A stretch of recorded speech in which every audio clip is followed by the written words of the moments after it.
Hey horror fans, welcome back to Room 237, and I actually have a pretty interesting film to talk about in this video. 2013's Escape from Tomorrow.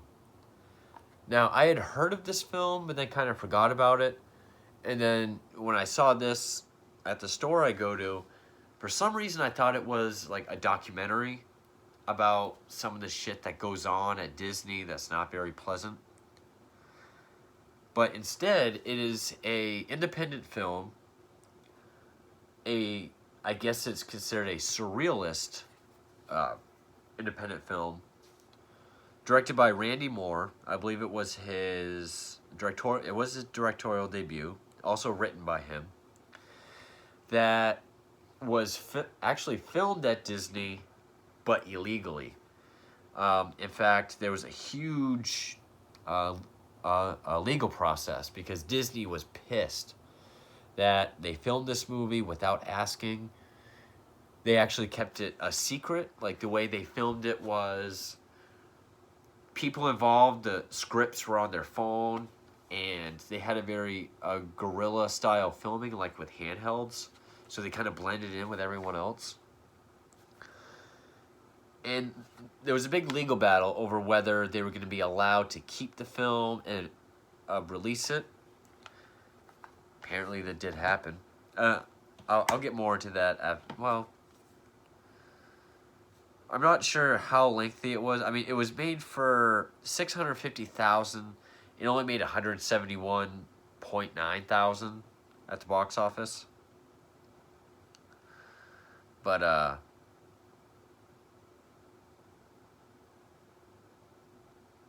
yeah, Disney attempted to block the release. Apparently there's going to be some copyright infringement for songs, and because some of the footage is during rides, so I guess the songs would have counted.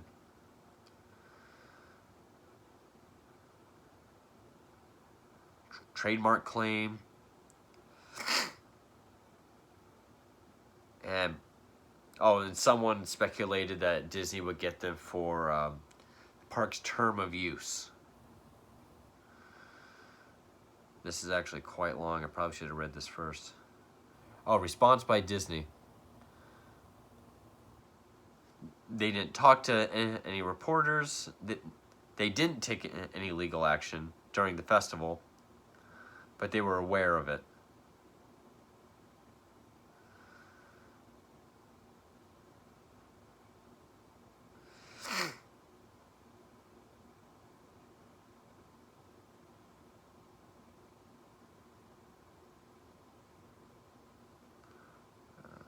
Apparently, Disney even decided to do the smart thing and not talk about it, thinking less people will hear about it if they keep their mouth shut, which is something known as the Streisand effect.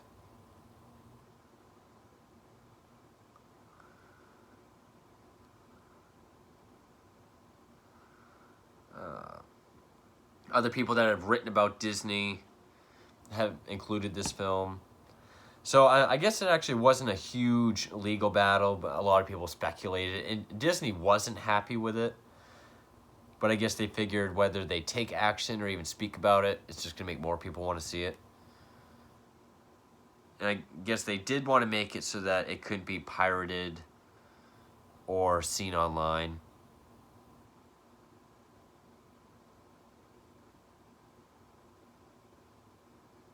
But anyway, I kind of liken this.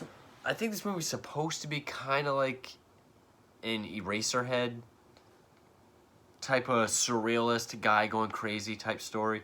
It is shot in black and white, which it looks great. It's pretty much, there's this family. It stars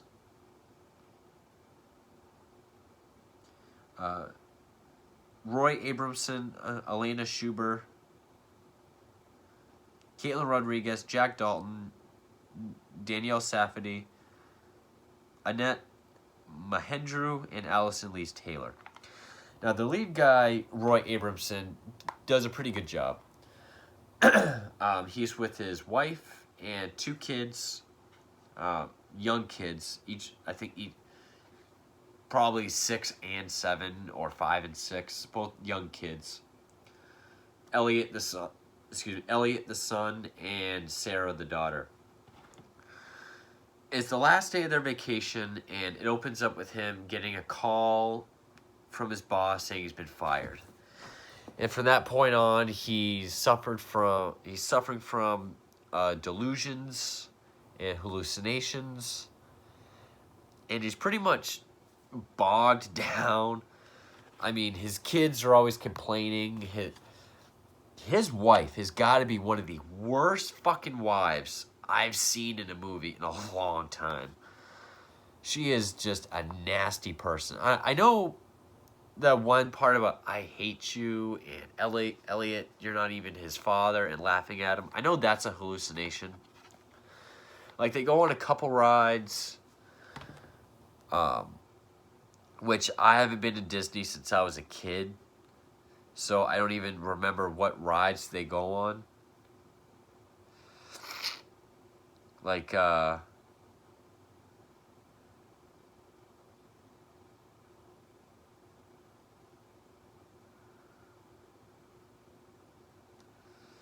just want to see if it says what rides, which it doesn't. But there's also these two French girls, because eventually, after they go on these rides, one of which he starts hallucinating, where he looks in the seat behind him and sees his son, and he gets, like, for an instant, these black demon eyes. And there's, like, this wide-angle shot of his wife's face, who's laughing at him, saying, I hate you, and you're not even Elliot's father, and laughing at him. And then the daughter wants to go on the teacups. The son wants to go on Buzz Lightyear. So they separate. And he sees these two young teenage girls. And he keeps following them. Follows them around. They finally get to Buzz Lightyear. They wait in line forever. Finally get up to the ride. And it, like, breaks down or something. They're told they can't go on it. He even sees evil faces in the animatronic parts of the ride.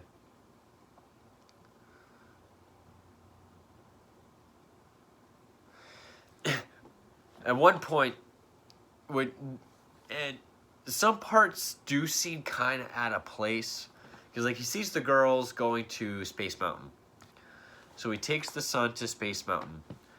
And afterwards, there's, like, this slow motion scene, and it kind of looks like a green screen, which I know it's not, because it was filmed in Disney, but it kind of looks like a green screen, but it's in slow motion.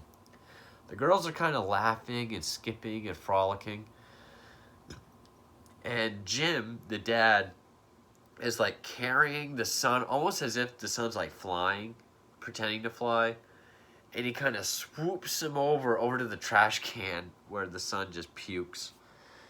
I mean, it's all stylized. We don't hear it. There's music over it.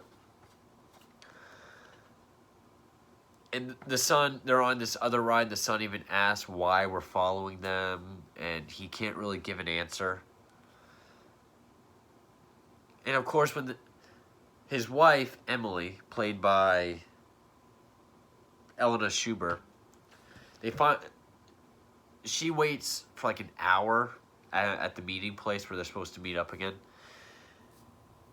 And it's like, we've been waiting for an hour. What the hell? There's puke on his shirt. You took him to Space Mountain. She just belittles him. He wants to lay down, but the daughter doesn't. So he takes the daughter. And his wife just bitches at him. And again, she is just a bitch throughout this whole movie. Takes the son back to the hotel. There's this other character that keeps popping up. We see him at one point, and then he pops up a couple other times. Which, they're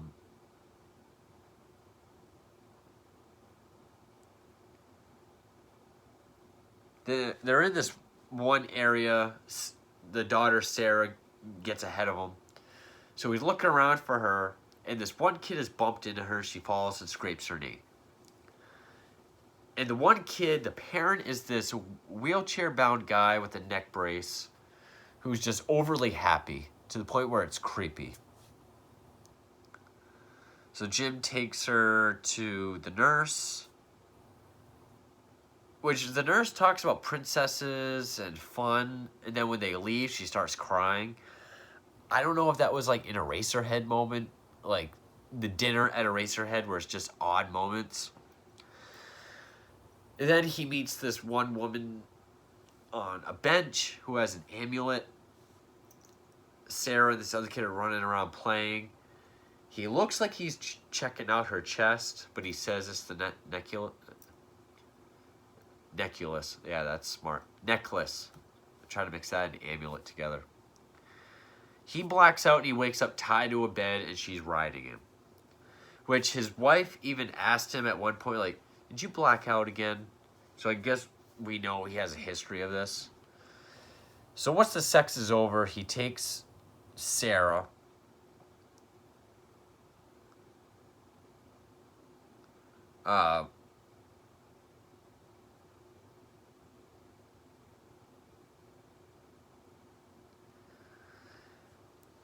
Well, actually, before that, she admits that princesses are all prostitutes for like the rich Asian guys that come in. So he nopes the way out of there and make it back to the hotel where his wife Emily and Elliot are playing in the pool. Him and Sarah get in the pool, but he sees the French girls, so he starts to like swim over to them. They leave, and then he's like pretending to float like a dead guy, which the lifeguards take him. Then he gets back over to his wife, and she's bitching at him. She's like, you're not even watching him, and you're over there. And she looks at the daughters like, she's not even wearing sunscreen, and what's wrong with you? So then she slaps sunscreen on her, all over her, and then tells Jim, like, well, if you want to go to Epcot, you got 10 minutes. If you want to go to Epcot and see the fireworks. He's like, well, then why'd you put sunscreen on her? She's like, Jim, Wife shit. Being a bitch. Wait, I mean, if that's the point of her character, the actress did a great job because she was a royal cunt this whole fucking movie. So they get ready for Epcot. He like stubs his toe, like he drops a beer bottle on the balcony. And he either steps on a piece or stubs his toe and he's bleeding. That will come up again later.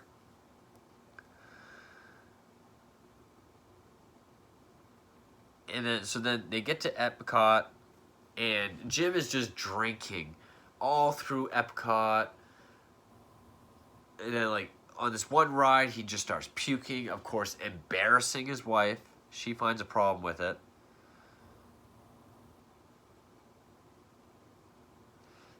And so then the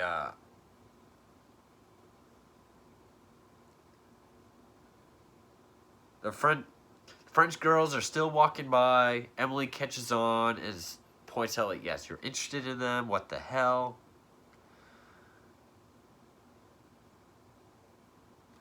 And they're standing by this vendor where the kids want something, and she's too busy yelling at Jim so that she starts yelling at the kids, and at one point slaps the daughter because she asked for something. So then she takes Elliot back. He's like, okay, I'll take her. And then we get this other strange moment where it's like this aerial shot of like all these mountains and landscapes with this topless woman in the foreground, like everything's green screen behind her.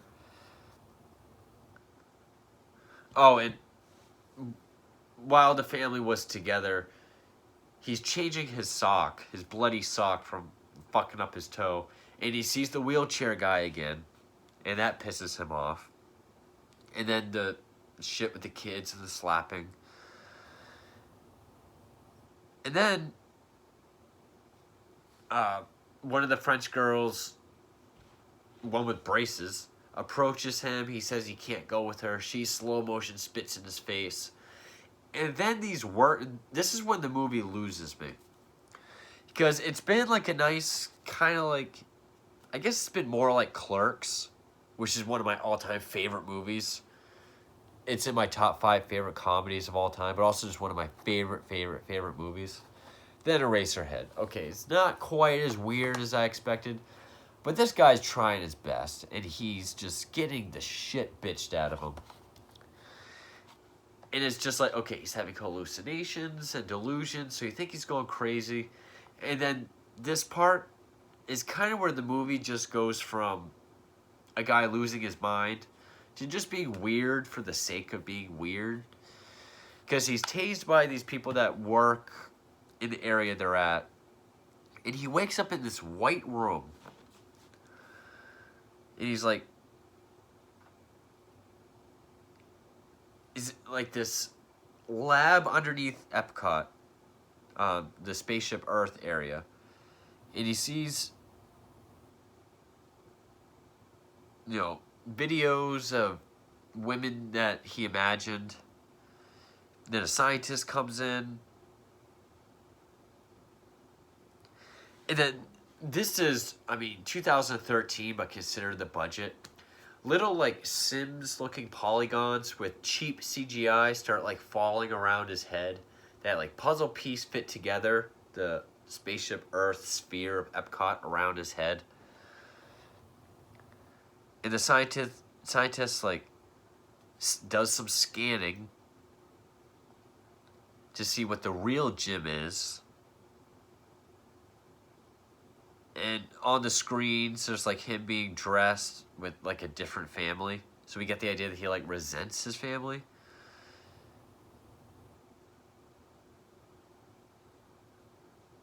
And that's when they tell him. And I'm surprised this didn't get copyright issues.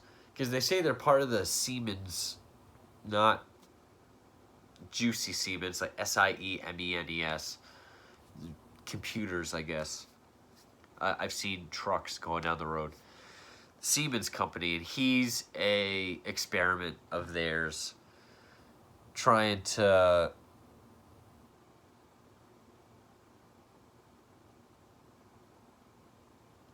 ever since he went to Disney with his parents as a kid.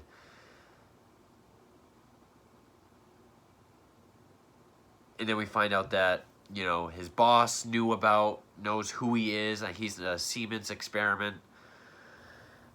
And that firing him was part of his plan to kind of send him over the edge, as was Buzz Lightyear getting close when they get to the front of the line.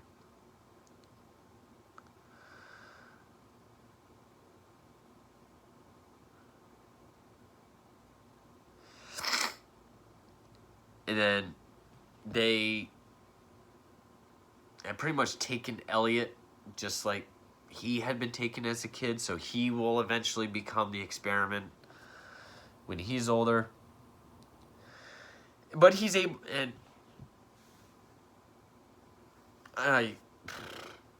so I guess it's not weird for the sake of being weird. There is a point to it. Totally, it just feels so drastically different. Like, I could have just seen this guy going absolutely nuts in Disney without all the scientist stuff and conspiracy, and I just think it was a little, I don't want to say overboard, but a little different. He's able to get out of it. He smashes some shit, decapitates the scientist, but turns out the scientist is just an android. And he's able to get out, and he's looking for Sarah. And then he trips next to the wheelchair guy again.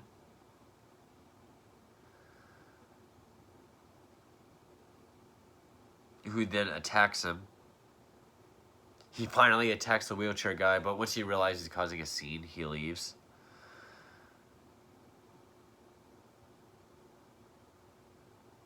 And then he goes all the way back to the room of the necklace woman, sees that she has Sarah.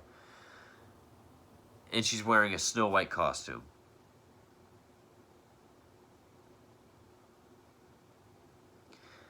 and she talks to him. She just pretty much rambles about bad things happening, and it's so fun being a princess.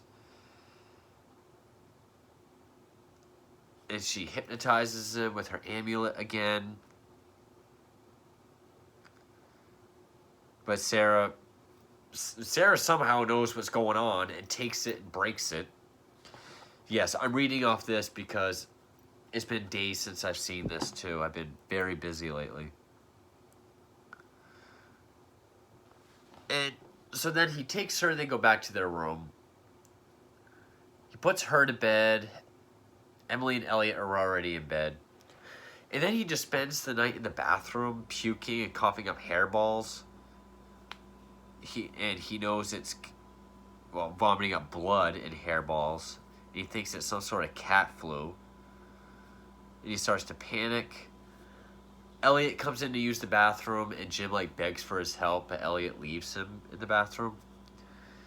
I'm guessing either not caring or knowing what his future will be, it leaves him. And then the next day, Emily goes in there, and Jim has... Did he commit suicide?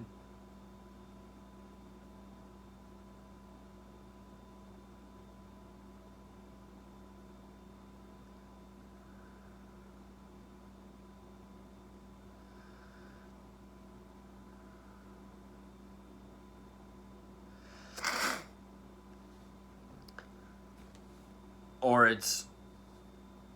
But because when she finds him, he now has cat eyes and he's smiling. And then cleaning staff comes in to remove the evidence. Elliot is then filled with memories of the Buzz Lightyear ride and everything. And we see Jim's body being taken away by a white van that we also saw in the beginning.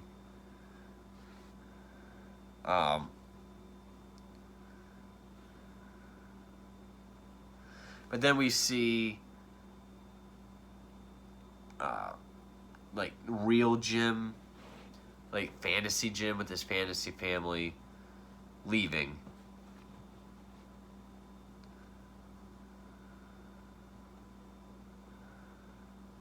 So or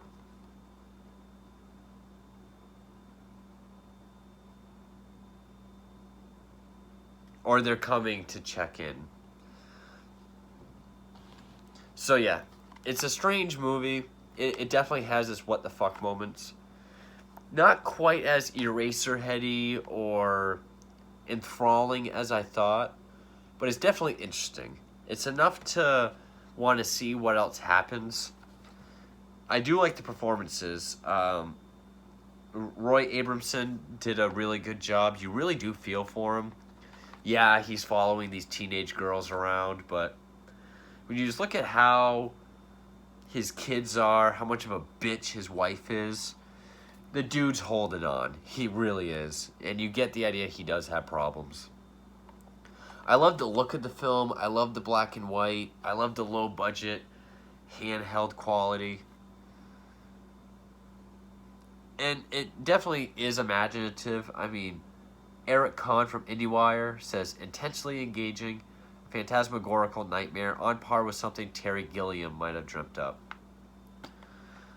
I mean, yeah.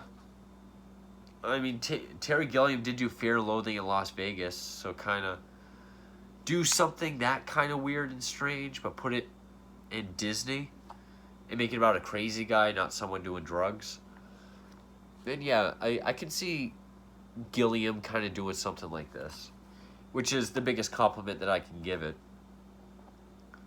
I love that it was actually filmed in Disney. That just adds more intrigue and interest. This definitely isn't a rant, because I did enjoy and have fun watching it. Can I recommend it? You really have to be into... It's not as surreal as, say, Eraserhead or Begotten or even Baskin or even other surrealist films. It's more... I can't even really call it a character study, because you're really just watching this guy not really descend, but pretty much have a shitty day. That's kind of what it adds up to. But I did like this movie. Escape from Tomorrow, I thought it was pretty solid.